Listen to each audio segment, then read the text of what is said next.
What I am about to reveal is something else that TB12 stands for. Are you ready? Here it is. The UConn baseball team has won 12 out of their last 14 games. Okay, fine. I'll admit, that's not a perfect acronym, but the Huskies have been playing near perfect baseball for the past 2 weeks. My name's Cole Steffen, and we'll talk about it on the season finale of Huxley Happenings.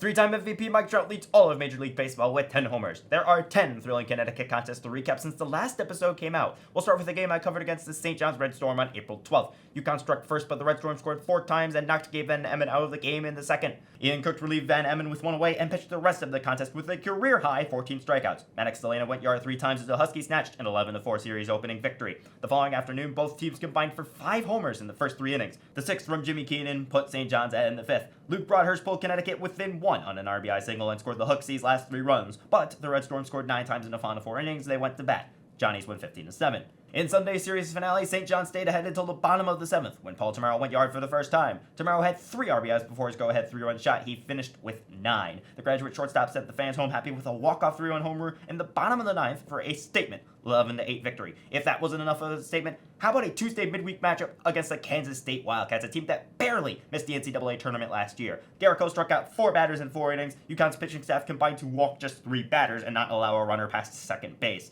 Tamaro tacked on another RBI in the 3rd. Matt Grabowski went yard in the 6th. The Huskies win 4-0. Less than 24 hours later in Chestnut Hill, Broadhurst barreled a 2-run shot in the first pitch he saw on the top of the 1st. Boston College responded by tying the game in the 2nd and going ahead in the 3rd. 7 out of the Eagles' 8 runs occurred in the first 4 innings. Connecticut recorded just 4 hits in the final 8 and fell 8-2. After getting swept in their season series against Boston College, UConn stayed out on the road to take on the Georgetown Hoyas, who were then leading the Big East Conference. Cook struck out 10 in 5 innings but allowed 4 runs on 6 hits in Friday's series opener. Broadhurst put the Huskies ahead in the top of the 7th with a go-ahead 2-run single. Catcher Owen Carapalati responded with one of his own for the Hoyas. Caleb spearheaded a game-tying single in the 8th. Broadhurst went yard 4 pitches into the 9th for the 7-6 triumph. The following afternoon, Bryan Padilla doubled UConn's first inning lead, then tied the contest at 3 with a solo shot in the 4th. A sacrifice fly in the 6th put Georgetown ahead by 1, but Padilla played it 2 on a go-ahead single in the 8th. Cole struck out 9 in 7.2 innings. Brady Afton shut the door in the 9th for a 5-4 Huskies win. Trying to avoid getting swept, Carapalati crushed a 3-run shot in the bottom of the 1st off Stephen Quigley. Connecticut responded with 5 in the 4th behind 2 RBI singles. Tyler Minnick matched a 2-run shot in the top of the 5th. Georgetown pulled within 1, but Afton halted her comeback in the 9th for the 7-6 win and the series sweep. Following that 4-game road trip, UConn came home to take on UMass and Hofstra. Starting with UMass, Carter Hansen put the Minutemen ahead with a 2-run shot in the 3rd. The Huskies then scored 7 runs in the bottom of the 4th and 5 in the 5th behind 3 RBI doubles in 4 at-bats. Van Emmen allowed 2 runs and struck out 8 in 6 innings in a redemption start. Sean Finn got the final frame as UConn run-ruled UMass 13-3. What's better than scoring 7 runs in an inning? How about 10 in the bottom of the 2nd after Hofstra played 3 in the top half? Delana collected 3 RBIs in that frame alone. Spurs singled in the 3rd. Tamaro and Corey Morton each added on with RBI doubles in the 5th. The Huskies run-ruled the Pride 14-3. For those keeping track at home, UConn went 8-2 in that 10-game stretch. There were 2 people in particular that stood out. We'll start with former Big East pitcher of the week, Ian Cook. Against the St. John's Red Storm, Cook pitched 7.2 scoreless innings, surrendered just 2 hits and 2 walks, and struck out 14, a career high, for his 2nd win of the season. A week later against Georgetown, getting the nod in that game, he pitched 5 innings, allowed 4 runs on 6 hits, walked 2, but he again struck out 10. He got the no decision because Luke Broadhurst happened in that game. As for the offense, it's Paul Tamaro. Against the St. John's Red Storm in the series finale, Tamaro went 4 of 6 with both of his home runs, resulting in 6 of his career-high 9 RBIs. He also hit the walk-off home run in that game to secure the series victory. And then against the UMass Minutemen on Tuesday, Tamaro went 3 of 4 with a double, 3 runs batted in. He has 17 in his last 4 home games. If there were a Big East Player of the Month award, I would give it to Tamaro. Why? 22 of his 29 RBIs on the season have come in this month alone. Now, April's just been a hot month for Connecticut in baseball, and it concludes with a 3-game set against the Villanova Wildcats. Villanova is 14-24. They are 5-7 in the Big East and 6 in the standings, but despite their 124 points separating them in the RPI, Villanova did recently win their series against the Creighton Blue Jays, who just knocked off the number 13 Coastal Carolina Chanticleers twice at home.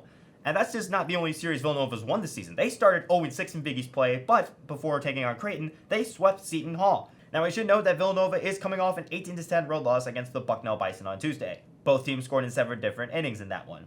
I'm going to sound like a broken record, but this weekend series is all about the offense. As you can see, the numbers are pretty evenly matched if you look at it, minus, say, the home runs and maybe the stolen bases, but what I really think this comes down to is one type of extra base hit, the double. Villanova has 69 of them, UConn has 67. Now, I can't really say that whoever's going to hit more doubles is going to win this series, but what I can say is that it's really going to be which offense steps up more. And if you look at it, Villanova has a very dangerous heart of the batting order. Yes, UConn might have that, say, 1 through 8, but Villanova really has 3 star players that they rely on. The first is Scott Shaw. He has 4 multi-hit games in his last 6. He also enters this weekend on a 6-game hitting streak. Makes sense when you have 42 hits, 28 RBIs, 11 doubles, and 9 homers. Then there's Jack O'Reilly. He's batting .283 with 47 hits, 32 RBI, 16 doubles, 6 homers. He's also scored twice in 4 out of his last 9 games, and it's not like that's just 2 runs total. No, that's 2 runs in those 4 games. So 2 runs in 1 game, 2 runs, so on and so forth. He also enters this weekend with a 3-game hitting streak, and he has 6 RBIs in his last 3 games. And then there's Jason Deff. He is batting .259 with 37 hits. He leads the team with 34 RBIs. He has 6 doubles, 5 homers. Why does he lead the team in RBIs? Well, he's driven in a run in 8 out of his last 9 games. Prior to Tuesday's loss against Bucknell, Neff was in the midst of a 7-game hitting streak. Now, those are just 3 of the big batters UConn needs to look out for. Who will they face on the mound? We'll start with Friday's pitching matchup between Ian Cook and Jeff Francis. Cook has 24 strikeouts in his last 2 outings, one of which was that relief outing against St. John's. He pitched 5 or more innings in both of them. Jake Francis, meanwhile, is a true freshman. He had 2 one-run outings prior to last Friday against Creighton. Saturday is going to be Garrett Coe and Luke Bacala. Coe last pitched on April 24th versus Hofstra. He went 3 innings and earned the win. He also has 6 or more strikeouts. It starts where he goes 5 or more innings and started 2 midweek contests, the other being Kansas State last week.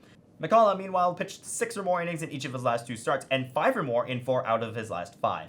In Sunday's series finale, it's Stephen Quigley versus Big East pitcher of the week, Devin Rivera. Quigley has not pitched into the 7th inning since April 7th against Xavier. He's looking for his first decision in 5 weeks since the Rutgers series. As for Rivera, he tossed 6.2 scoreless innings against Creighton last weekend and has not allowed a run in his past 2 starts. Well, that's going to do it for this episode and season of Hooksy Happenings. This has been Cole Steffen. Thank you so much for watching. Let's play ball!